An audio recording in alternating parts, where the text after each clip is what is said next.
Spider your way to the top in Tower of Babel on Amigos, episode 335.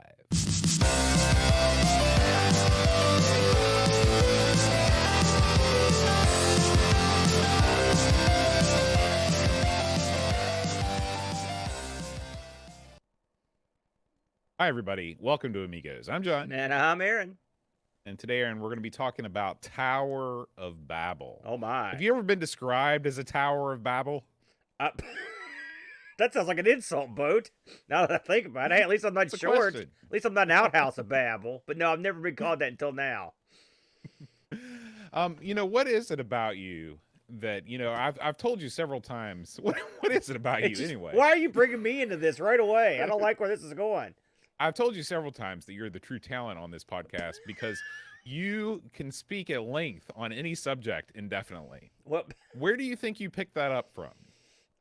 Well, I'm sure I've mentioned this, and people that know me know this all too well, is that I can't stand uncomfortable silence.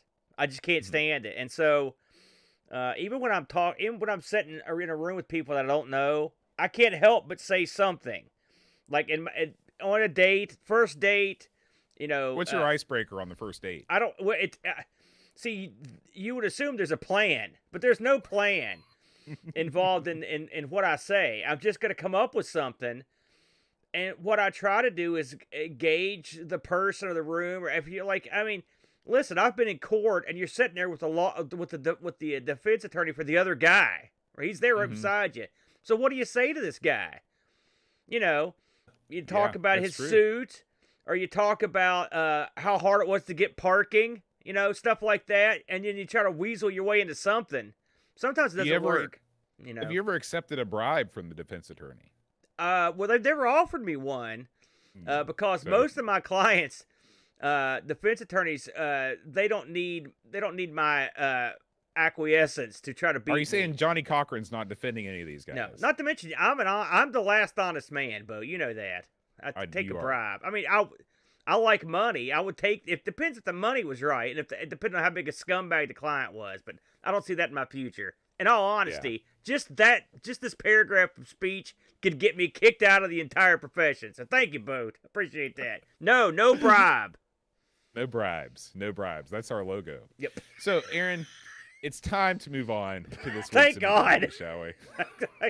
What an auspicious debut that was, Bo. Are you ready for the news? I'm ready, man. Me too. Let's get out of here. Good God. News.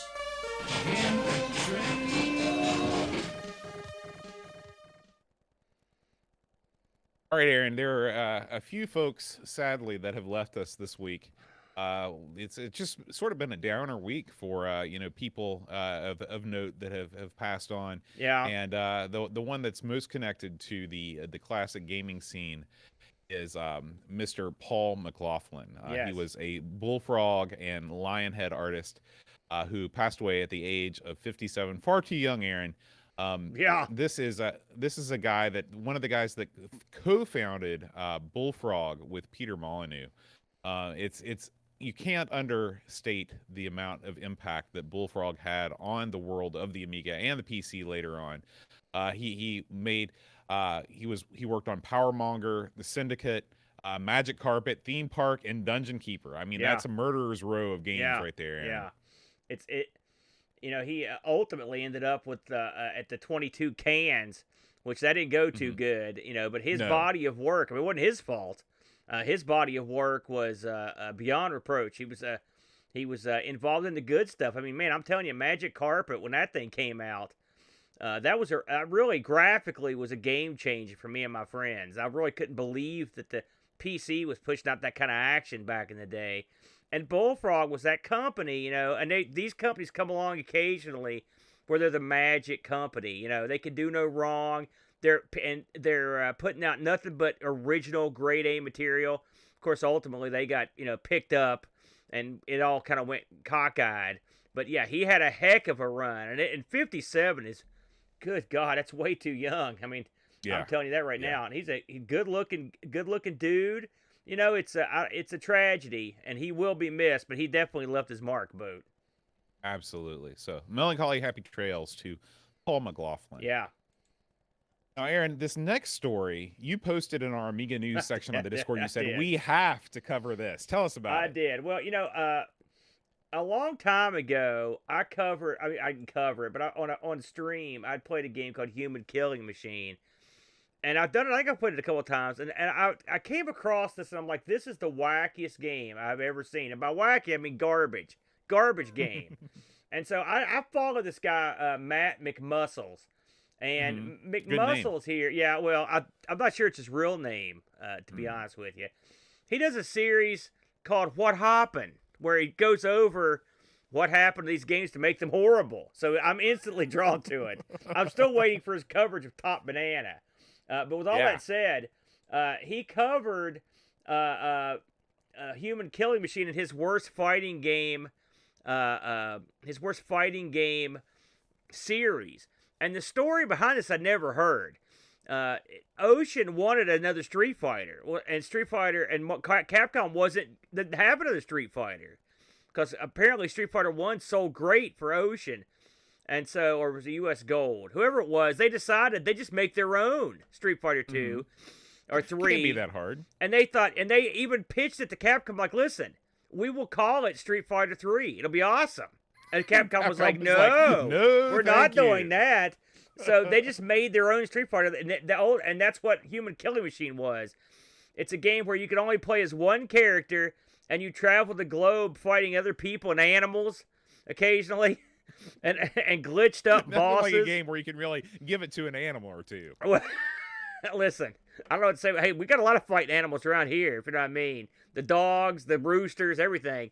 But this is a great game to look at if you want to see someone make a game that was based on something good, but they don't know what they're doing and they do a horrible job. So I urge you to check this out. I don't know what I can't get the video to run this window, but it's good. Check it out. Yeah. It's Human Killing Machine, the worst fighting game series, and the channel is Matt McMuscles. Check out his channel too. Awesome. It's good stuff. Now, speaking of some videos you might be interested in, Aaron, this next one is a Twitch channel that's just been started by the one, the only Earrock, Aaron. This is a name that comes up time and again on Indie Retro News. And he has started a Twitch channel where he is doing a live development on the Scorpion engine. Oh, my gosh. You're kidding me. Live? Yeah, live development. So, this is one of those things, Aaron, that whenever we have on International Computer Club or on Coco Talk, they get these guys in here like Alan, like other guys that are real coders that break stuff down. People go nuts for that stuff. So I can understand why he's doing this, and I'm sure it's going to be a big hit.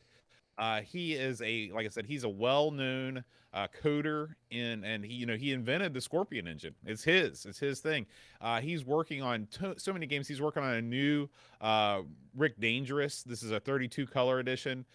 He's working on Rough and Tumble. This is a game called Lost Asylum, which is that weird Rough and Tumble meets Mario type thing. Yeah. So I'm sure that he's going to be demoing these games as well as, talking people through the coding process on the Scorpion engine. This is really cool, Aaron. I mean, this is sort of the promise of services like Twitch, is that not only can you watch people stream video games, but you might even be able to learn something from people, at the top of their game in real time. Really cool stuff. I will say, I don't know if this is what they put when you don't enter any data, but it just says, we don't know much about them, but we're sure E-Rock is great. That's all you need to know right there.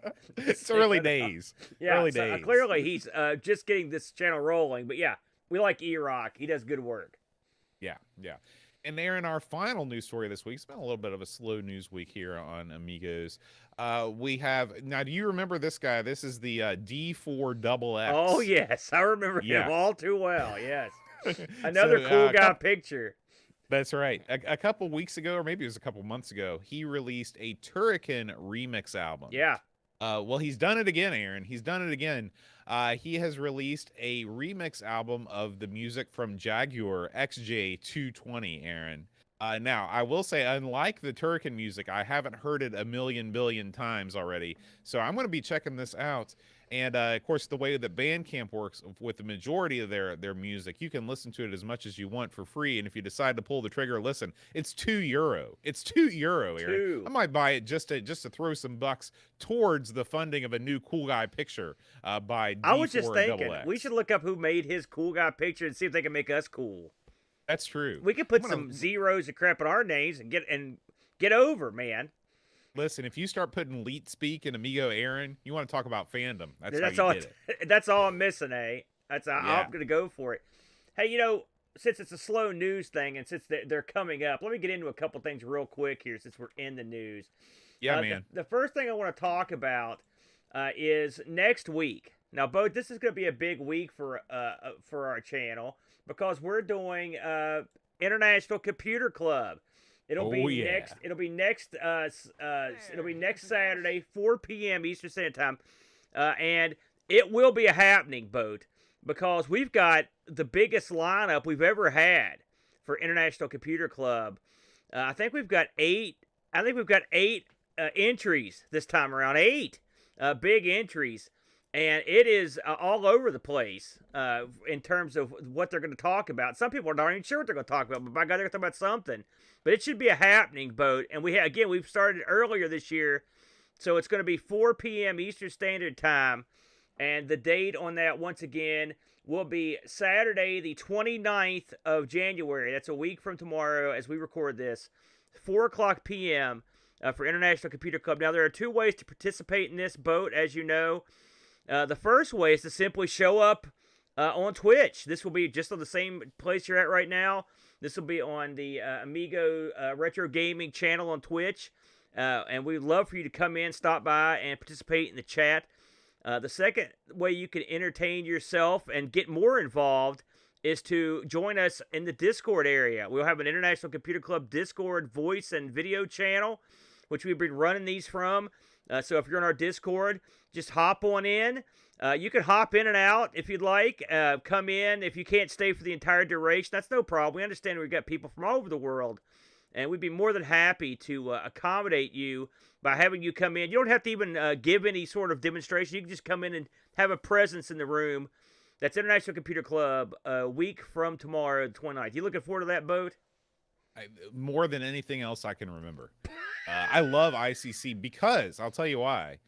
Because it is not constrained by any bounds of like what's on limits and what's off limits for people to talk about. We've had so many different types of presentations. I mean, it all sort of is ostensibly about classic computing in some way or another. Yeah. But I mean, everything from, Rob giving demonstrations on how to load movie posters off a Raspberry Pi, people sharing their book collections, and even some newer stuff. Remember when Graham shared his GameCube collection with everybody? Yeah. I mean, I love seeing just the variety of things that people have collected that they're proud of and that they want to show off. That's super, super cool. It should be a good time. I'm really looking forward to it, Boat. I also want to plug, we haven't done one of these since October, but tonight's the night, we will be bringing back Conversations from the Dark Side. That's tonight. That's tonight, brother. What? Wow. Man, that's great. Are you that stunned? I can't believe it. I thought it was next week. No, it's tonight. Great, I'm not going to double up that in ICC. Are you mad? Tonight, it will be a conversation with the dark side. Myself and my good buddy, Jack Flack, a.k.a. Rob O'Hare, will be kicking it up old school at 8:30. Tonight's topic's going to be UFO encounters, Boat. And I'm sure you've seen a UFO sometime in your life. Or maybe you came out of one, the way I see it. From after talking to you. So anyway, if you want to check us out, that's again this channel, Amigos Retro Gaming, at 8:30 tonight. It will be Conversations from the Dark Side. Should be a lot of fun. We'll probably go a couple hours or until people get sick of it, and then we'll roll out the door. So 2 big things coming up, Boat. Should be a lot of fun. I'll be there. I will be there. Hey, should we talk before we move on? One more thing. Okay. We should probably talk about Meatloaf. Right here, okay. Because I want to talk about him real quick. I know this isn't related to anything, but I was always a big Rocky Horror fan, and my first exposure, believe it or not, to Meatloaf was the Rocky Horror Picture Show. He played Eddie in the Rocky Horror, and in the late '70s, he made an album along with Jim Steinman called "Bout Out of Hell." It's one of the all-time great albums. You want an interesting trivia fact? Go ahead. Jim Steinman, high school classmates with Tony Kornheiser. No kidding. You know, it seems like I may have heard Tony say that at some point. Tony was a very famous sports announcer over here, a talking head on ESPN. Jim Steinman, a genius writer. Gosh, how many #1 hits has he had? Writer, producer, musician, he's all-around great guy behind the scenes. Not singer, I will say. Yeah. But everything else. Take Trevor Horn. Jim Steinman is the opposite of Trevor Horn. He made music better, not worse. He was a genius. I was reading today that when they shopped around Bat of Hell, they were turned down by every major record label and all the minor ones. Finally, they talked Todd Rundgren into producing the album only because... Good move. Only because, yeah, but it's not because he's great. It's because he thought it was a hilarious parody of Bruce Springsteen. So go figure that. Which is also a great story. So, and a lot of the songs on the album were written for one of Jim Steinman's plays. Jim Steinman was always in fact, this actually became a Broadway play at one point. Bat of Hell. I've never seen it, and of course it didn't have Meatloaf in it. But of course you team up Steinman's lyrics with the Meat Man, and you got something. This guy, he looked like a big tubby load of goo. He sort of reminds me in high school. Farley in that picture. Well, in high school, I was a tubby guy with long, stringy crap hair, so I had a lot in common with the Meat Man. Sure. I actually caught Meatloaf live in concert in, it was the mid-'90s, and he was, it was in between Bat Out of Hell 1 and 2. I mean, it was well in between, because Bat Out of Hell 1 came out in like 1979, 1980, something like that. Right. And Bat Out of Hell 2, I think, came out in the 95. Yeah, it was way in. Yeah, and he was talking about Bat Out of Hell 2 at the show. And I remember for years I kept telling my buddy, Bat Out of Hell 2's coming. Meatloaf said, and he's like, "You're full of crap. That's never coming out." And when it came out, I went to his house and held it up. I was like, "Here it is." Was that buddy host? No, it was Brian Walker of all people. I don't know, I think you know who that is. But and of course, Bat Out of Hell 2, not the album Bat Out of Hell 1 was, but still a pretty decent album. I had some big hits on it. Yeah, it sure did. And of course, it brought Meatloaf back to #1. It took it back to it got him a Grammy. He performed at the All-Star game. I remember that was a real big deal for him. And he was back in the game. He was big all over the world, Australia. He was big in the UK. Later in life, had a career as a celebrity on one of those Big Brother shows. He was on Trump's show, yeah. the Celebrity Apprentice. He also had an acting career. He was in every quality of film, from Bigfoot Hunter all the way up to Fight Club. He was he was in all kinds of. He was in if you ever saw the movie for the D. What was that? What's this dude's band? Pete Gas. Are you talking about Twisted Sister? No, no, not D. Twisted. No, D. Snyder. No. Oh, what? I'm not gonna talk about music with you, but no, he was a rock legend. I looked. This is supposedly in the top 5. It's one of like 5 or 6 albums that ever sold over 40 million units. Yeah. Huge seller, Bat Out of Hell. So anyway, Absolutely. Tenacious D. Thank you, Retro. He was a Tenacious D's pick of destiny in a great opening bit where he played the churchy father, and he sang in that. It was great. So anyway, I know this is completely unrelated to our show, but I wanted to bid a fond adios to Meatloaf. I always felt like a kindred spirit to this guy, except he had talent. But I always liked him. I enjoyed seeing him live. I enjoyed seeing him on TV. I enjoyed his albums. I grew up listening to this stuff. By grew up, I mean when I was a teenager, when I discovered it later. But it was great stuff. Bo, did you catch Bat Out of Hell at any point in your life? Have you heard of Meatloaf? Bat Out of Hell 2 came along about the same time that I started getting interested in popular music, like recent popular music. And I remember seeing that I Would Do Anything for Love video played ad nauseum on VH1 back in the day. And so, that was my first exposure to Meatloaf. And I didn't even hear Paradise by the Dashboard Light until like I was in high school. Oh, man. I mean, they never played it on the radio because I guess it was so long. I never heard it on the radio. So. I did all the time on 105. You probably were listening to some other stations. Yeah, that station scared me. I know how you are. Well, so have you ever heard Bat Out of Hell in its entirety? No, Please. I should give it a listen. I bet you really should. It's a there's a reason why it's a top seller. It is there's not a bad track on the album, and there's some amusing surprises on the album as well. Plus, he had a great big hit with Cher called "Dead Ringers for Love." They had a duet. So Meatloaf for a while ran in some big circles.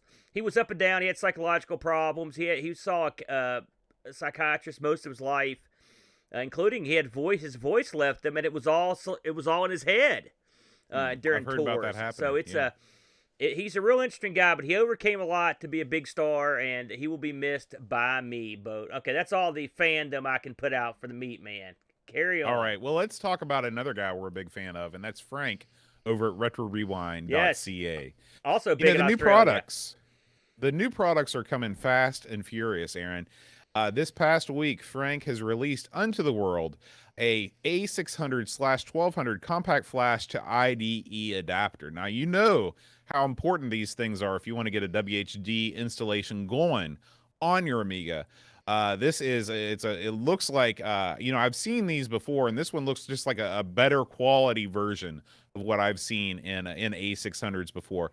This thing is a really important piece of kit, and it can be yours. It can be yours, Aaron, for the low price of $45. Now, you may think, well, that's pretty good. That's pretty good. That's a lot cheaper than what I've seen these going around for. But that's not all, folks. If you use the promo code Amigos10 at checkout, you can save 10% off this or any order. And listen, you're going to want to shop around because there's a lot more on here than adapters. Frank's got a whole range of cap kits. He's got a recapping service for you. He started carrying Tandy color computer stuff, Aaron. This guy is slowly taking over the entire retro computing space. Before you know it, he's going to cover every single computer under the sun. And, I'm happy. It couldn't have happened to a better guy because Frank, he's an honest guy. He's going to treat you right. He's going to tell you straight up what's going on with your machine. I was on the old Westchester Amiga user group last night, and there was a guy on there, guy I didn't know, named Chris. And he was singing Frank's praises, Aaron. He said that, this guy, you send him a computer and he gives you play-by-play updates as he discovers things, things that are going on with the system. He'll write you emails saying, well, I found this, and this is what's going on with this. He said he's never gotten customer service from a recapper like that before. And of course, Aaron, we've sort of languished in the desert when it comes to these Amiga resellers over the years. It's hard to get in touch with them. The shipping oftentimes from Europe is unreliable, to say the least. It's so nice to have a North American solution. And even if you are overseas, Frank will take care of you, and he tries to get stuff to you just as cheap as he can. He's not scraping anything off the top when it comes to shipping and handling charges. I can't say enough of good things about Retro Rewind. I want to touch up real quick because I'd not heard about this CF adapter, and luckily Frank's here in the chat. He mentions that this is the world's first buffered compact flash to IDE adapter, buffered for stability, and which will come in handy for your Furia uses. That is a big deal. I'd say I've never heard of that. So that's quite interesting. That definitely sets it apart. Of course, yes. We can say what we want about Frank in terms of his quality, in terms of his shipping time, and the whole 9 yards. He's also a man of the community, a real good guy, and he also is going to be at the ICC next Saturday to talk showing about off new products. Yeah, new products. I love it. I've often said, listen, anyone can come and talk about their new game or new product at the ICC, and Frank has never ever turned me down. He's back again, so we're looking forward to see what he's got on offer. But yeah, check him out. Use Amigos 10. Get you a few bucks off. It's a good deal for all around. Absolutely. All right, Aaron. It is time to talk about the Tower of Babel. Oh, man. Hey, Boat, I'll ask again. You ever heard of this one? Never once. Not me. Not one time. However, and what really astounds me is the people behind this. You think it would have been a bigger deal. So, the interestingly named Tower of Babel, and we'll get to this in a moment. When I get into the backstory, I don't know if you looked into it, but I sure did.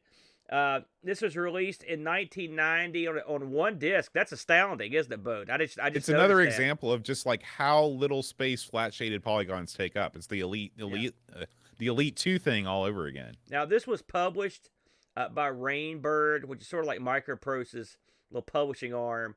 They've done a ton of stuff that we've actually covered. They did both the Midwinter games. They did both the Star Gliders. They've done a ton of stuff.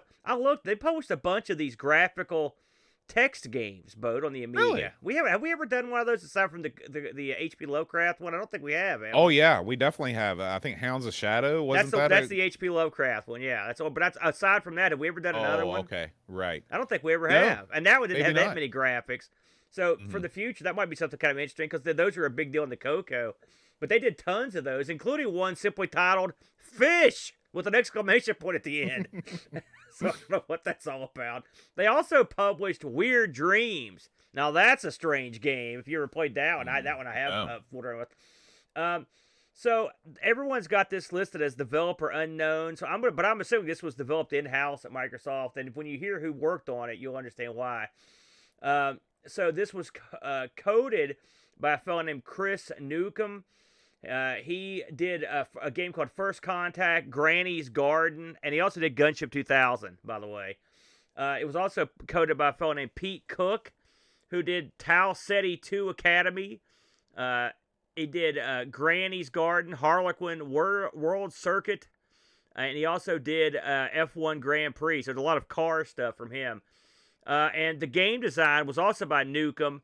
And most of these guys are some at least of the Microprose crew. So I would assume that Microprose did this. It's odd to me that this was listed as no one knew the developer on all the sites I went to, and so I tried to nose around, but I suspect that it was a and which makes me wonder why we never heard of it. And also it makes me wonder a few things, which we'll get to here. So this was of course ECS OCS. Game. This was not an Amiga original. This was actually based on the Atari ST version. This was also released aside from the Atari ST. It was on the Acorn Archimedes boat. I was going to say that seems par for the course with this developer because it was the same way. Did you say that they did Hunt? They didn't do Hunter. They did Midwinter, right? Correct. Okay. Both the Midwinter. Okay. I was going to say this. It would be interesting enough if Midwinter was also, because that was a huge game. If that was originally an ST game too.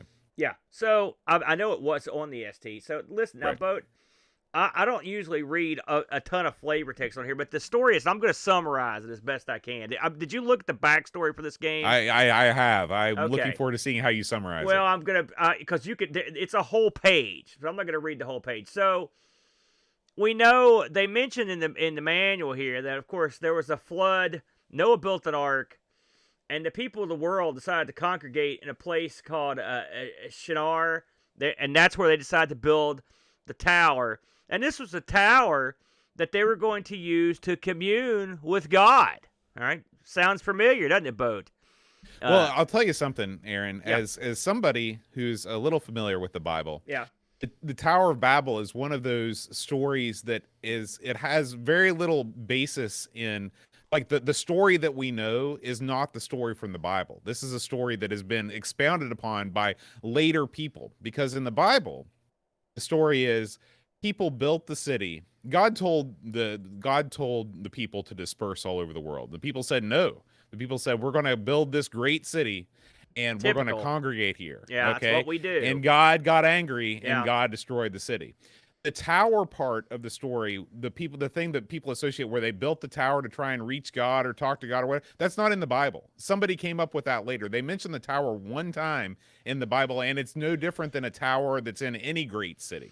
I believe it was in one of the many supplements to the Bible, Boat. You may have it could have been in. The Bible's a lot like D&D. They got different modules.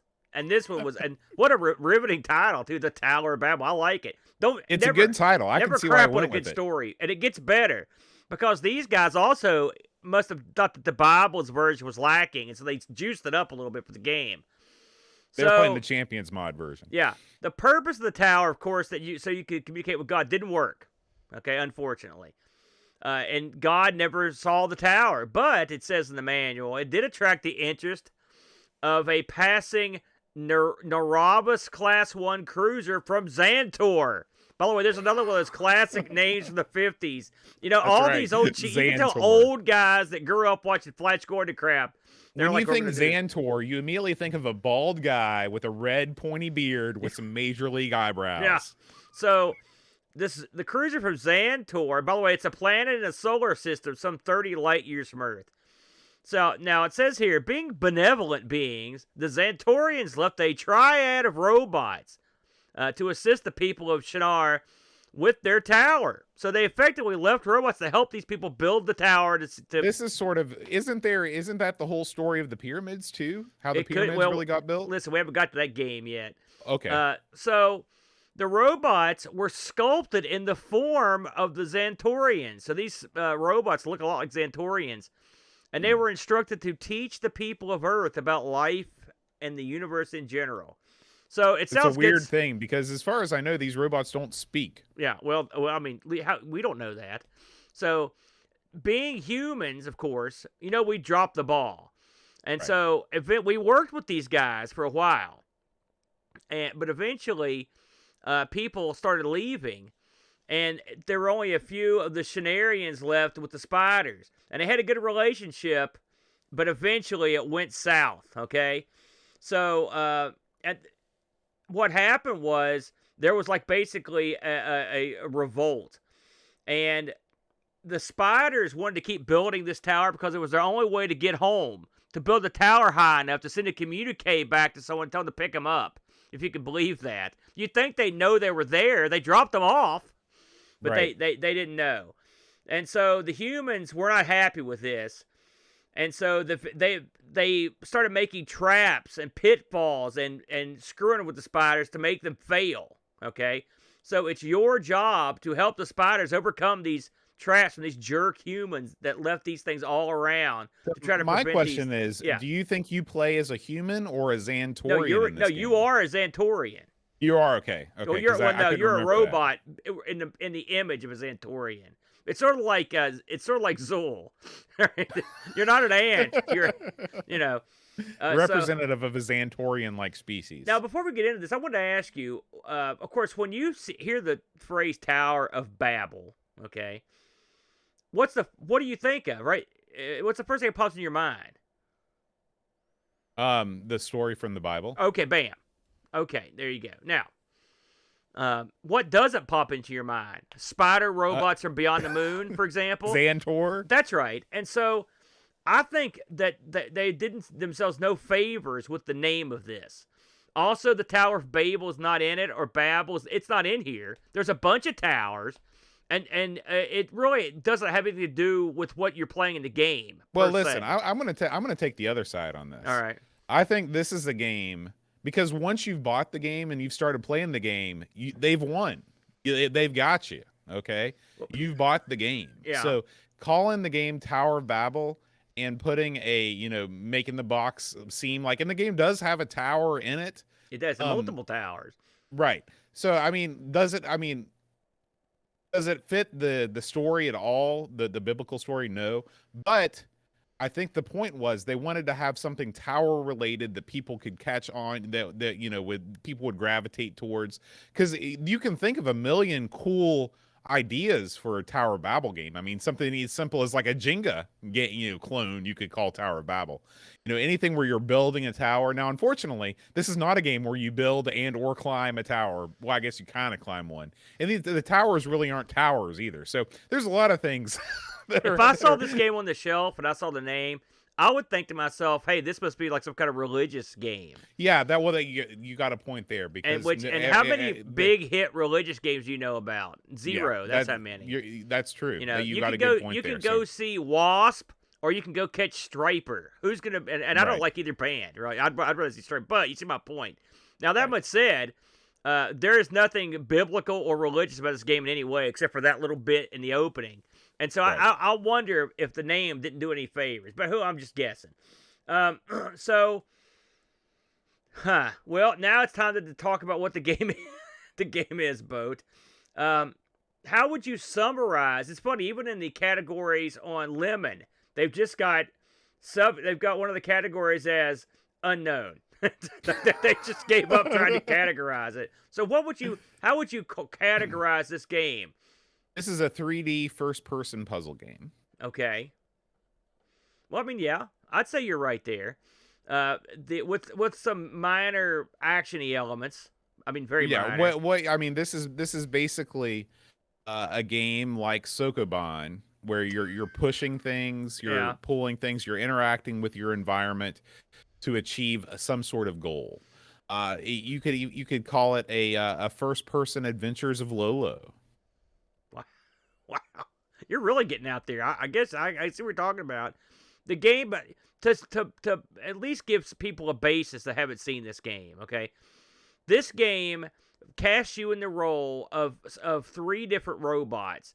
Think to yourself, think a 3D game that you move characters around that have different abilities, sort of like, say, a Lemmings, and you have to, every level you go to has a series of conditions to let you win that level. Okay. How's that? Let me try. Let me give this a shot here. So you've got 3 spiders. You've got a zapper, you've got a pusher, and you've got a grabber. Okay. Yes. There have never been 3 more aptly named forces in creation. It also sounds creepy. That you've got a selection they do what of they creepy say. Spiders. Yes. Okay. So at the beginning of each level, you get a goal. You either have to destroy some crap, or you've got to collect these things called Klondikes, which are essentially boxes. They're like power supplies in the manual, basically. Okay. Yeah. So you have a 3D plane that has different heights that you walk around on. Okay. There are lifts. There are conveyor belts. There are other contrivances that hinder or help your progress around the tower. Okay. So your job is to negotiate this 3D environment using your zapper, your pusher, and your grabber robot or spider to achieve the goal. That's it. That's the game in a nutshell. Now, the things that stand in your way are there are rocket turrets. I can't remember the exact name of these things, but there are these turret-mounted guns that fire at you, and if you stand within their plane of shooting, they will kill you. Okay, so you got to contend with that. You've got to contend with your environment, and the environment also puts blocks in your way, and the blocks, depending on what the puzzle is, that you either have to use them or you have to get them out of the way. For example, in one very memorable puzzle, I think it's called Death Valley. You are flanked. The hall is flanked by these turret-mounted guns, and what you have to do is take your pusher and push the block in front of you. And what happens is the block reflects the gun shots back onto the guns, and it destroys the guns. You know, that's the first level I got past without the guy in the video helping me get past. I was so proud of myself. I'm like, yeah. I think that was the same way for me too. So, this game has tons and tons and tons of levels, and the way that the level selection screen works is that you have a grid and you start on A. Everybody has to solve A first. Then you can either solve B or you can solve D, because it's a 3x3 grid, and you basically work your way through the levels in sequence until you complete them all. This is a very run-of-the-mill puzzle game. What makes it unique is that it's completely in 3D. This game has been done a million times, in 2D, but the fact that this is 3D and it runs reasonably well, sort of puts it above. I will say it makes it unique. Wouldn't you say, Aaron? Yes. First of all, the robots in this that you control, the Zentorian robots, they look identical to that creepy robot that really exists that you always see walking up and down the stairs. The Boston Dynamics The one robot. they screw with, they make it walk over stuff. They go out and beat it with sticks and crap. Yeah. It looks just like these. That's our actually future overlord. It's quite remarkable, honestly. They've also put little touches in, like in the background. You'll see like this rotating planet. You'll see lightning. You'll see shooting stars. So I like those little touches.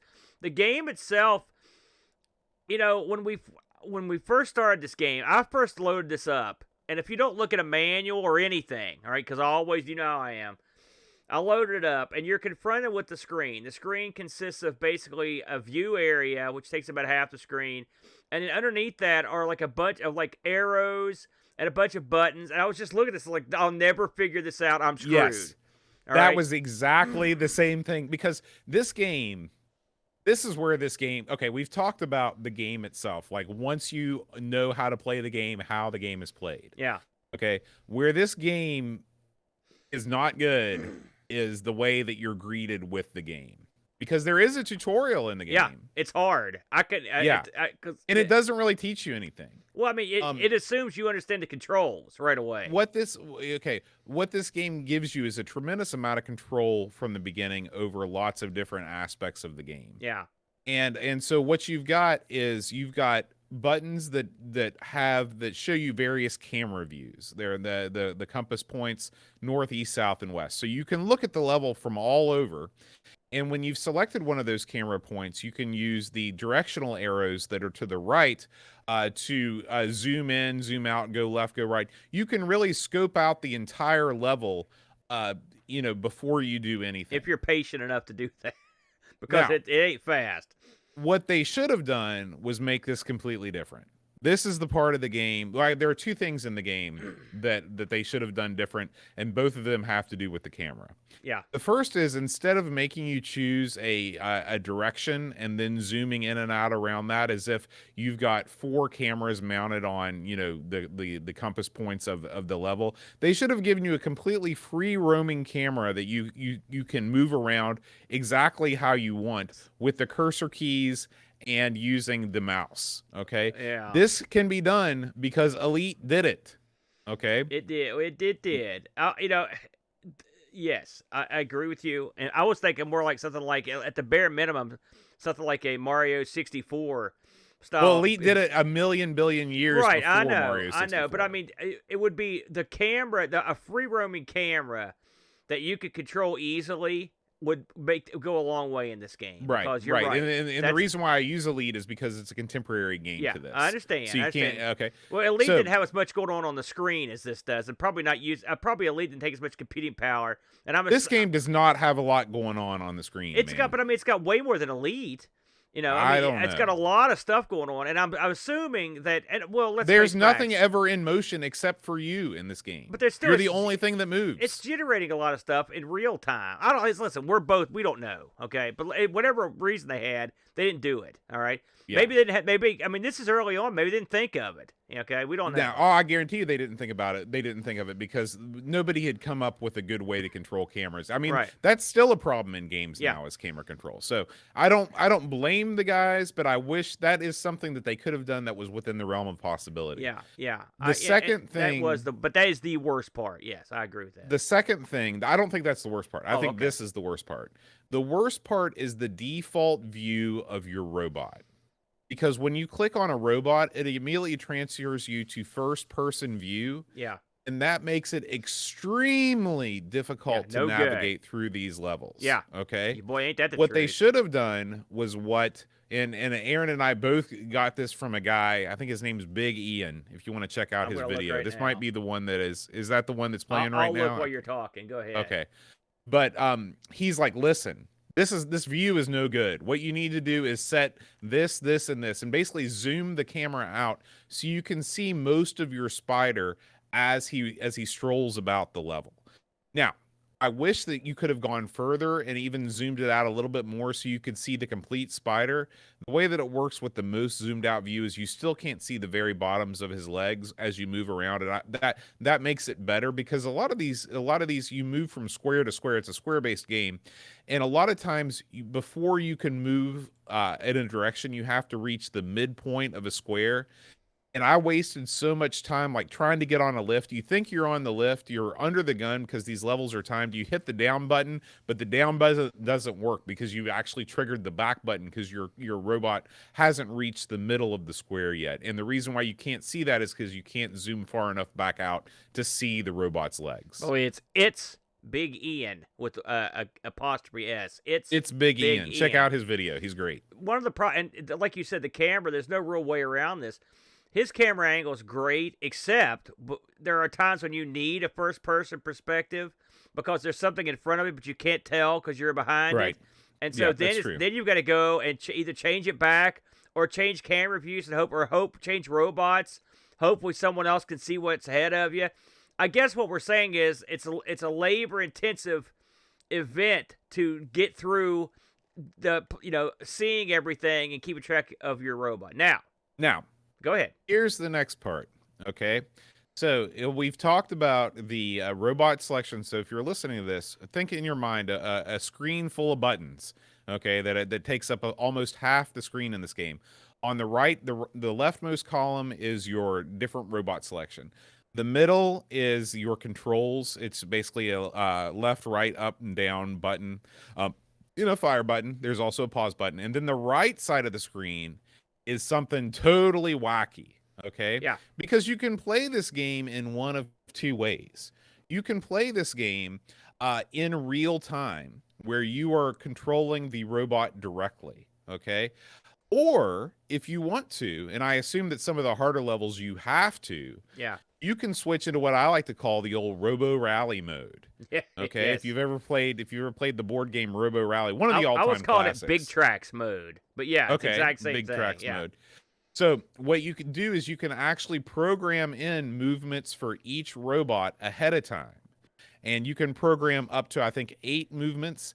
And say that you want your zapper to go up 4 squares, shoot the zapper, turn right, and then return to its location. You can do that. Then you set up the pusher to do something and the grabber to do something. Then you hit run all, and they will all operate in tandem on their own until they complete their programs. What did you think about that, Aaron? I didn't. Most of the time when I use that, first of all, when we say there's a mode, it's not really a mode. You're still you could intermingle programming your robots with not programming them. It's all in the same time. When you do, most of the time I did that specifically to get a guy out of my way, or if I knew that guy could keep going 4 or 5 spots and I had to fool with him. It's not like I set up a bunch of strategic planning beforehand because I wasn't good enough to do that. All right, but I understood right away how it worked.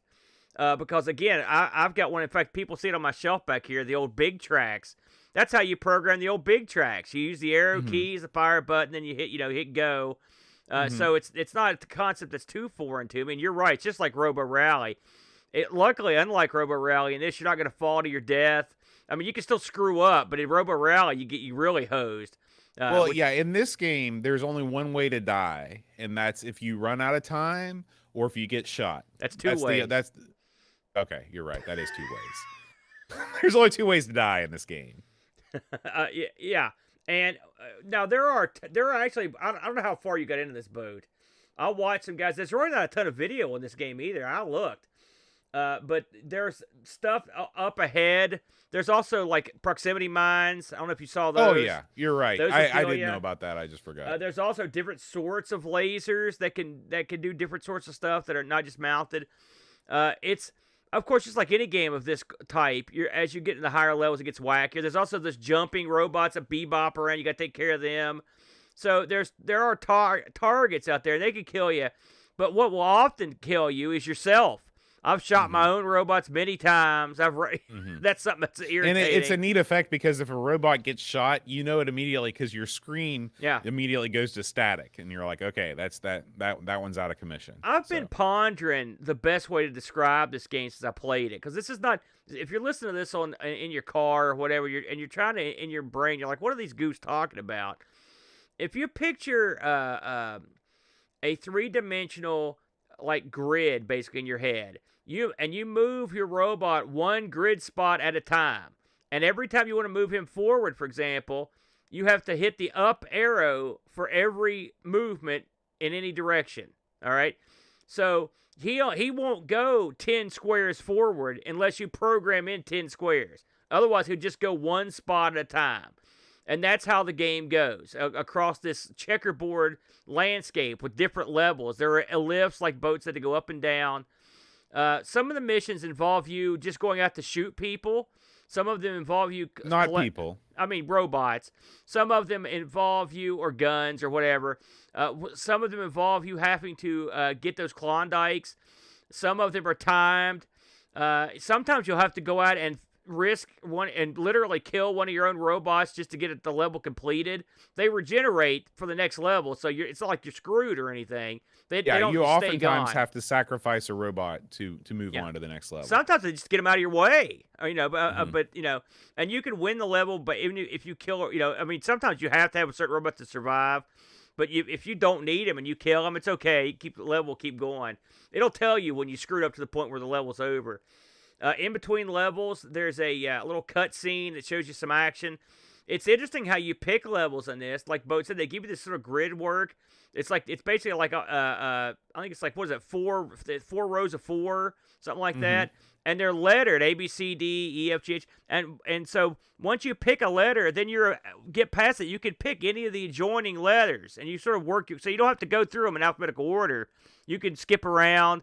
If you come to a level you can't get past, you don't have to. You can skip to another one, that's in the same area that you could go to. Like Boat mentioned, there's a pause button. When you go to the pause button, it opens up the separate menus where you could do load and save stuff, or start the level over, or change your views. I was never happy with any of the views that I got. Certainly not the default view, like Boat said. And the one we put it in was the best one, but even it wasn't perfect. I would have liked a way to have swapped views on the fly somehow. Boat would have been handy. But this is a game of its era. I could see what they were doing here. I could see the concepts behind it. You could tell learned men made this game. It wasn't some just goof. I mean, they put a lot of thought in this game. In fact, every level tells you who designed it. That level, which I thought was interesting. I thought that was cool. Yeah. Yeah. So you know who to yell at if you if they hosed you. You could be like, "Hey, it was that guy." So that was pretty cool. But you have to play this game. You have to have a lot of patience. And a lot of time on your hands, because you don't just sit down and knock out a quick game of this. I mean, you can get past some of the levels fairly quick, but I'm just doing anything. The robots are not fast. The game, it's as close to being. I mean, is this turn based? What is this? Both sort of turn based and sort of not. It's like I said, it's a weird hybrid, because you have some objects some objects move around constantly, like those bounder bots. Those guys move around all the time. So it's definitely not turn-based, because you have to... The game doesn't make you move right away, but once you start to move around the level, like if you enter into the path of something that's moving, then you're gonna die. Yeah. And so it's a weird mishmash. It's sort of quasi turn-based. I'm sure there's a real word for it. I was thinking about, would this game be better if it gave you, let's pretend like this is a contemporary game, and you have WASD control with your mouse, and you're moving your robot around with WASD, and it's like, in real time. Yeah. Would that be a better game? I thought about that too. In fact, I also tried the arrow keys desperately, hoping it would work. Yeah. Just because I got sick of clicking the thing. Again, they could have done that. You could with a few exceptions, minor exceptions, this could have been a board game. I mean, in a weird way. I mean, there are some, because most of the robots that shoot in the early, now getting mine, me and Bo didn't get anywhere near the levels that have the guys that freeze you, or the worms, or any of these other guys.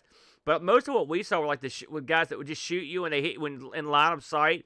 So you could actually play that some of these levels with like Legos if you wanted to, or something.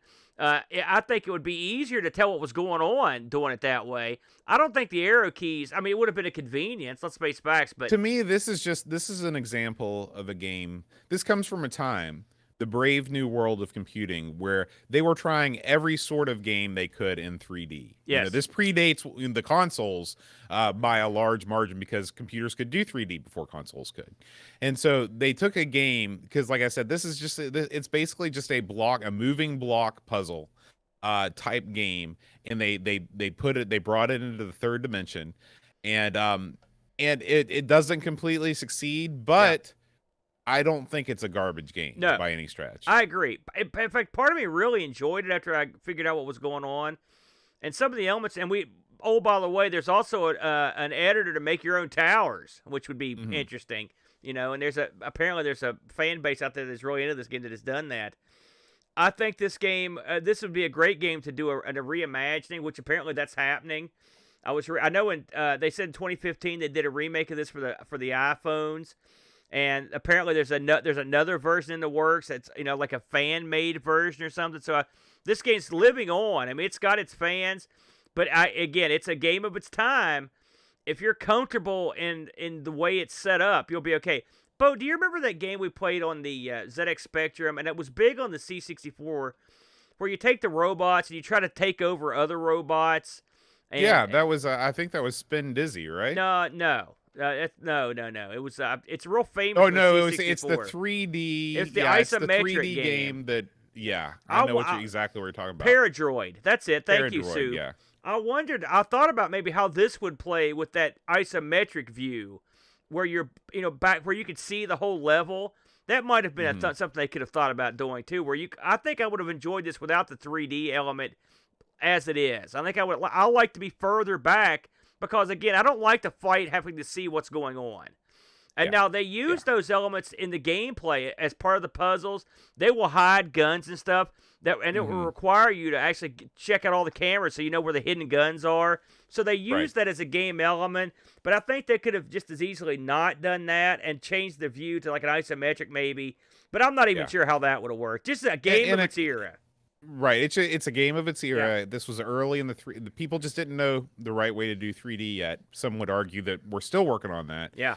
So I can't bury these guys for trying what they thought would work, because by and large, I think that if for people that are fans of the puzzle genre, I think that you can get your money's worth out of a game like this. And like you said, this game has a following to this day. So there are people out there that really enjoy it. Now, I mentioned this was ported over from the ST, but it also had a port on the Acorn Archimedes, so I couldn't resist but do a little port comparison between the two. I think the Archimedes one might be a little slower, which was, there you go on that. But they look similar. Of course, we know that the Acorn Archimedes is a capable little machine. And so... but it's a decent looking version. I looked at the ST version too, and the ST version is very similar to the Amiga. Now the Amiga did get some enhancements that the ST didn't get. Of course, for the one reason it came out second. That's one of the reasons why. Saving games is different. They also changed up the way the screen runs between 50 and 60 hertz. They also enhanced the sound effects, and they did a little extra with the mouse. And they tried to give a little more color. So I would say probably the definitive version's the Amiga version. Having not played the Archimedes version, no, I wouldn't know. And maybe somewhere down the line, but we'll try this on the. That's when we start our Archimedes cast. There you go. Well, maybe I was thinking of the ST, but yeah, you never be right. Now, just to get into the reviews a little bit here, and then we'll jump into the Discord. This reviewed, I would say, consistently across the board. The people at Lemon gave this a 8.38, which is real good. Your Amiga Action 73, Amiga Computing 77, Amiga 4-bit 95, Amiga Joker 88, one of the highest Amiga Joker scores I think we've ever seen. Yeah. CU Amiga gave it a 93. Dator Magazine gave it a 9 out of 10. The Gaze Machine gave it an 81. Total average score, according to our friends at Lemon, 85% is the average. What did we get on Discord, Boat? Z9K9 writes, a classy package of grid-aligned interlocking puzzles. Ooh. The restricted camera choices make your spatial awareness part of the game and ground you in the 3D that was still a little magic back then. The frame rate chugs at times, but it's sufficient for the game's meditative pace, and maybe it stopped the levels from getting too big. Reprogramming your moves and watching them unfold automatically like the A-Team is a cigar-chomping pleasure, and needed in some timing critical challenges later on. Yeah. The puzzles aspire to make every square and move thoughtfully count. There are a substantial number of them, and the hit rate, not to mention the wit rate, is good. On the 8-bit machines, Pete Cooke built some quirky and great games upon limitation-defying bespoke 3D effects. Here, with modern-looking polygons, his ingenuity turned further still to the baked-in content. 8 out of 10 on an upward trend as I approach the end of the game and the memorable levels stack up. Wow, he's quite a wordsmith there, isn't he? That's one of the best reviews I've ever read in my life. Good work, Z9. Lobsterminator writes, this is a preview, he says. I only had time to go through the tutorial because I started at the last minute. When I started the game, I had no idea what was going on. This game really needs a manual. Well, as luck would have it, this game and manual has a really thorough 9-part tutorial that teaches everything you need to know. Yep. This level of hand-holding was rare in Amiga games. If only the text was in the game and not in the manual. I will not give a rating because I did not reach the actual game, but I will keep playing this more. That's it, Aaron. Good reviews from Lobsterminator and Z9. I can see how people would be hesitant to jump feet first into this one. I did look this up on the eBay. They must have sold a few of these because this thing was plentiful, provided you're not in America. I saw these things going all day long for 10, 12, 15 bucks. Looks like there was a master tape version of this that was a tape version of the Amiga when I saw, or at least it could have been the disc in a tape case, but it said tape on the auction. But I saw this going for 10 bucks. They were called the Astra Pack. I also saw some 11-buck versions in the box. So I think you can get this one dirt cheap, El Boto. Okay. I'd buy it. What the hell? That's what I'd say. Yeah. Now, Aaron, as we leave Tower of Babel, it's time to talk about a whole nother Tower of Babel, our YouTube channel. Oh, man. Nice segue, Boat. We didn't have a ton of stuff this week, but we did have a couple things that snuck in, I believe, just at the wire last week. I think we talked about, I want to hit it again, Hermsky's video here on the ZX Nuvo. I think we briefly touched on it because it just came out. This is really a good video, and Hermsky did a great job. You get to see him put this thing together. This is, of course, the ZX Spectrum clone. Just want to touch on it again. A real interesting video. If you're thinking about picking one of these up, definitely check this out. And this is one machine I could absolutely see picking one of these things up, Boat. It'd be kind of fun to put something like this together, don't you think? Yeah. This is a sort of build project I feel like I could handle because there's not a whole lot of soldering or other things. In fact, this might be something I decide to do in the future. In summer break, I have some time. One of these boards and stick it in one of the brand new Spectrum cases. Get another dead flesh key 48K. I guess it can emulate anything, 128K, whatever. It's really the best of both worlds. You get that lovely keyboard plus the power of the 128. Can you really see yourself doing that during the summer? I mean, for real? Never. Okay. Never. No. Because I looked at the bottom of that when you said limited solder, and there were 4 million solder points. I thought to myself, even me, I thought, man, I sure missed my solder wave from back at IBM. Also, I mean, this debuted literally as we went to press last week. I want to touch on this again. Our good pal Frodo and his Barbie stream. It's been a big hit this week, Boat. And this was dovetailed nicely into my stream from last week when I also did Barbie. I kind of picked up where Frodo left off. That is still up on Twitch if you want to catch my stream and Frodo's here on YouTube. It'd be a nice 1-2 punch to sit down with your daughter or son and watch, say 6 hours of Barbie games, Boat. Are you and Eep going to do this on a romantic evening? That's our weekend set right there. There it is. I like the idea. You cuddle up, 2 glasses of wine, and you watch Frodo wear his penguin hat. Then you watch me in full makeup. It's glorious. Let's talk about, speaking of glorious, I know a guy who's not glorious. He's called the Brent. And he was with me this week as we took on the Psycho SH arcade board. This is a board that is responsible for quite a few, I would say, fairly prominent shmups from back in the day, the Gunbird series. But, of course, me and Brent, neither one of us picked this shmup. I picked Gun Barrage, a bizarre Arkanoid clone where you play a little anime character with pinball flippers whacking the ball around. Brent put this over like $1 million and berated me for not liking it enough. Have you tried this yet? I haven't tried it, but I want to because I wonder where I'm going to fall because, like you said, it looks really, really busy. But I'm interested to see what Brent said about how well you can control the ball and if that makes a difference or not. Amazingly, this was a trip back in time. But Brent's game he picked on the Psycho SH series was Load Runner, the Dig Fight. Now, you'll recall when I think it was me that picked that for the Game Boy back when me and you did it. It was like way back in like episode 7 or something. And that game was rock hard. Do you remember how hard that game was? Yeah. And we both hated it. I actually enjoyed the Dig Fight quite a bit. This looks a lot better. Oh, it's a lot more fun, and it's got rules. It's not insta kill.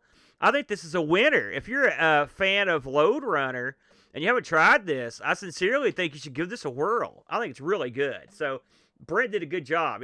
He liked mine more than I did. I liked his more than he did. So anyway, if you're into that sort of thing, catch us on ARG. I should mention that this Sunday we'll be releasing the big anniversary show. So if you're into that, it'll be coming out Sunday. Now, speaking of big shows, Bo, you want to go over this one? This was the debut, my friend.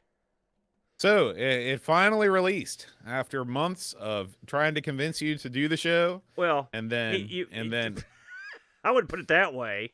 Okay, until the day that I said, Aaron, we're doing a new show. That's it. Yes. And you tried to fight me, but I didn't yield. And so yeah, the Atari ST show debuted episode 1, Oids. Yeah. Of course, this is the show that we are focusing mainly on games that did not appear on the Amiga. So if you are curious, if you're ST curious, as they say, you can. They don't say that. Ain't nobody saying that. You can check out some games that we didn't get over here in Amiga land, and enjoy our kind of maiden voyage with this computer, because neither one of us really had this computer growing up, and or spent a lot of time with it. And I think Oids was a good first episode. It was a nice combination of the old and the new in terms of taking some older arcade games and combining them with some other features. So yeah, and our next episode is going to be coming in February. We're going to be covering Super Sprint. I will say, first of all, there's been a little. I got a couple messages from people like, I can't believe that one of the Amiga guys is doing a show on the ST. People should know by now, me and Boat have no allegiances. We move seamlessly from system to system, and I like it. I want ARG. I've played everything, and you run there for. We've played it all, and I have to say that the ST is a machine I really have not played very much, with the exception of the things we played on ARG. That's pretty much it. So I'm coming into this sort of like you came into Amiga, just like completely. I have no idea what's going to happen.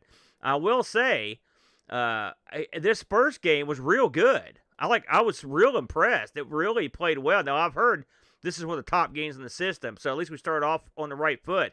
But I thought this was a real clever game with a lot of real nice touches. I really enjoyed it, so I'm looking forward to seeing what comes down the pike in the future. But yeah, I think we had a good start of it. Yeah.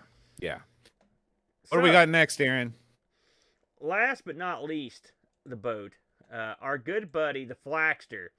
You may have heard this, but this guy's starting a new show. You want to fill people in on this new show? He's not only starting a new show, he's starting two new shows. Two new shows, but specifically one that has bearing on this video. Right. Rob Flack O'Hara of You Don't Know Flack and Sprite Castle fame is starting two new endeavors. One, Cactus Flax, where he talks about and reviews every arcade game he's ever owned, which is a great idea for a podcast. He's picking that one back up after, about 12 episodes, something like that? Yeah. And he's starting a brand new show, Uncharted Ground, for the podcast. I mean, there have been DOS gaming podcasts in the past, but never one like a DOS. Yeah, that's right. Like a DOS is casting a wide net, anything from the mid 80s to the mid 90s. If it ran on DOS, he's going to be covering it, and I am super excited about this show because the first episode is Rogue.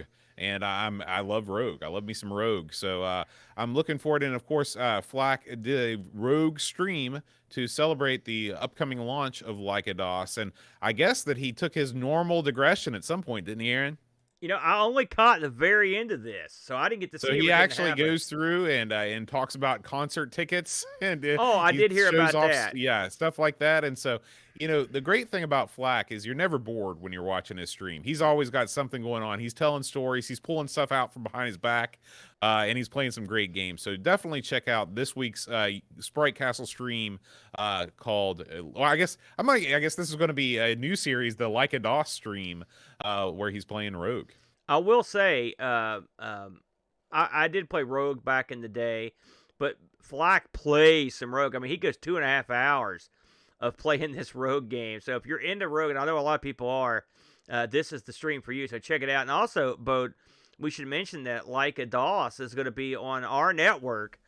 So if you are subscribed to our Anchor or to our YouTube, I guess you'll get everything that Like a DOS has to offer. Correct, Bo?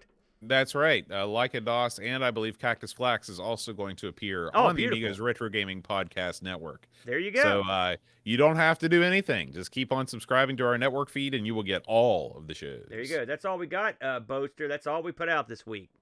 All right. Well, as we move towards coming up next week, I do want to remind everybody that if you enjoy the show, we do have a Patreon page, patreon.com/Amigos podcast. You get all kinds of cool stuff. You get limited edition magnets every Christmas. They're awesome. You get a nice Christmas card from us. But the best part about being a Patreon supporter is you get access to our world famous Discord server, where it's basically just the nicest, most knowledgeable group of people have assembled to talk about all things retro computing and retro gaming. I love it, and I'm there pretty much 24/7. That's it. You're never sleeping, are you? You're always see you on there. Beautiful. I'm on there all the time too. I love it.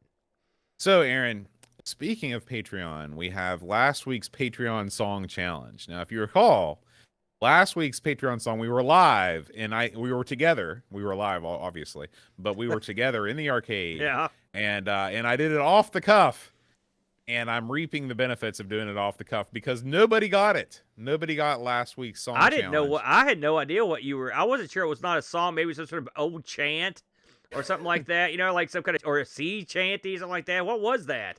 Well, I went Scandinavian. It was The Sign by Ace of Base. That was The Sign?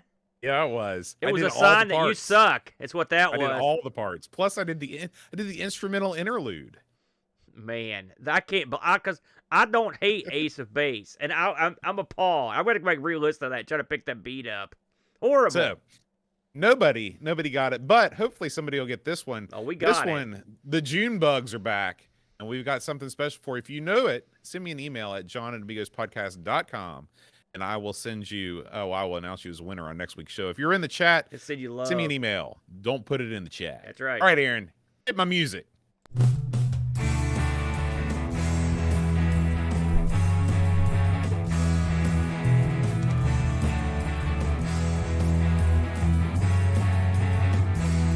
RSN 8887. Albert Kemp, we like what we like. Mr. Chip, Mr. Price, Herman B. Wonder Leach as a Mark Richardson.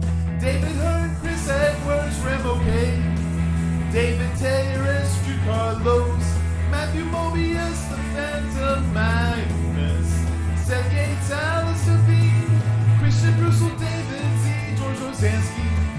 The Amiga Show, Daniel Crabtree, Super Family King, Crazy Loomis, William Vinter, Scott, Heavy Systems Inc., Bundy Frag Lord, Mark Byland, Olaf Herbrumsky,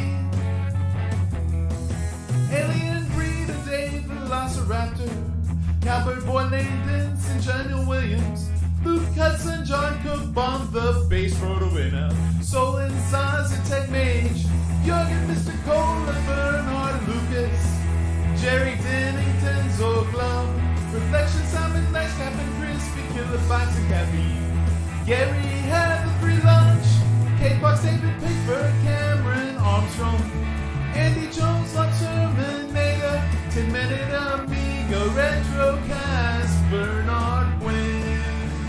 RMC.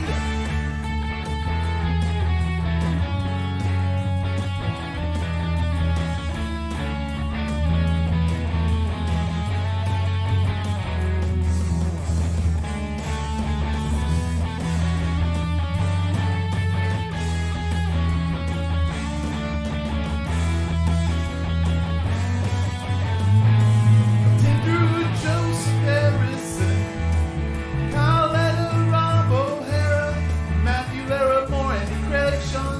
Barfit, Roland Bird, Andrew Monks, Joe's the Zombie, Lake Alan, Alan Kebab,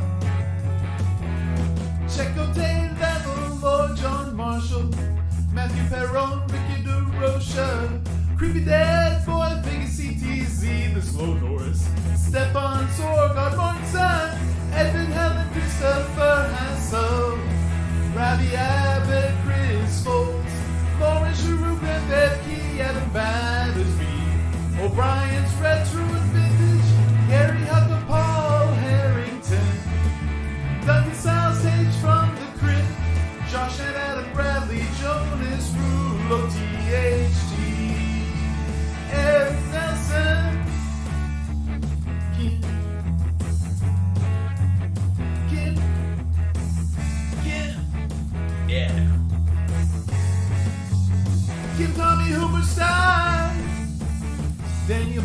and brutal barracuda.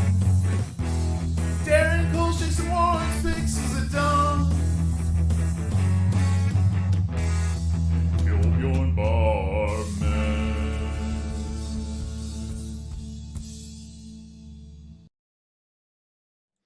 There it was. All right. I like that. So we appreciate all of our Patreon supporters, and we also appreciate all of our Twitch subscribers. You know, Aaron, there's lots of people that like to watch the show live and in person. And even if you are not able to, you should definitely follow us on Twitch, because Amigos TV birthed its first. I want to hear where you're going. That sentence. Yeah. Birthed its first baby. Try again, Bo. What did Amigos TV do? Amigos TV was on the air for the first time this past Monday. And basically what we're doing is we're taking our rich back catalog of combinations of different shows that we've done, different Amigos Plays videos we've done, plus some funny and interesting bumpers submitted by members of the community, and we're rolling it into one tight package that you can watch on at your leisure. Just turn on and just kind of have in the background playing. And it went really well. We had a good crowd in there. People seemed to really enjoy it. We have a special guest VJ. Remember VJs, Aaron? Yeah, I like that. What a great concept. Bring it back, man.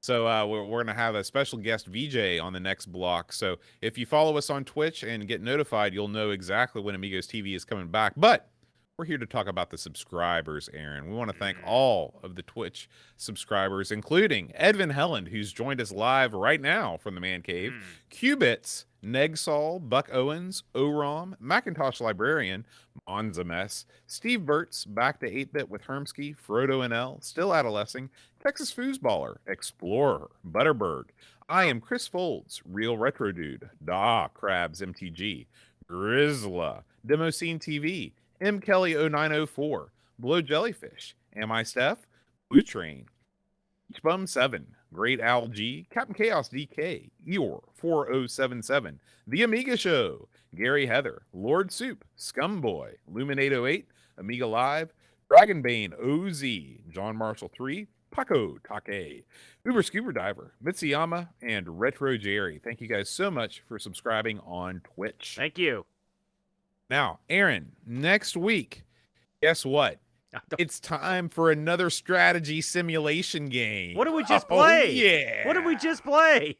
Listen, man, it's strategy sim from here on out. What was that? What category did we just play? Oh, seriously. I have no idea. Okay. That's out of my hands. All right, keep going. So, Aaron, but this is good news, Aaron, because this is a game I think that you like, and I know I like it. Silent Service. Oh, yes. Silent Service. Okay, beautiful. Submarine That's a classic. simulation. Okay, yeah, great. This was nominated by Amigos Game Selection Committee Zorglub members, Zorglub. So we're always happy when the Glub gets up there, and of course we want to thank the entire Amigos Game Selection Committee for voting on the games that we play each and every week.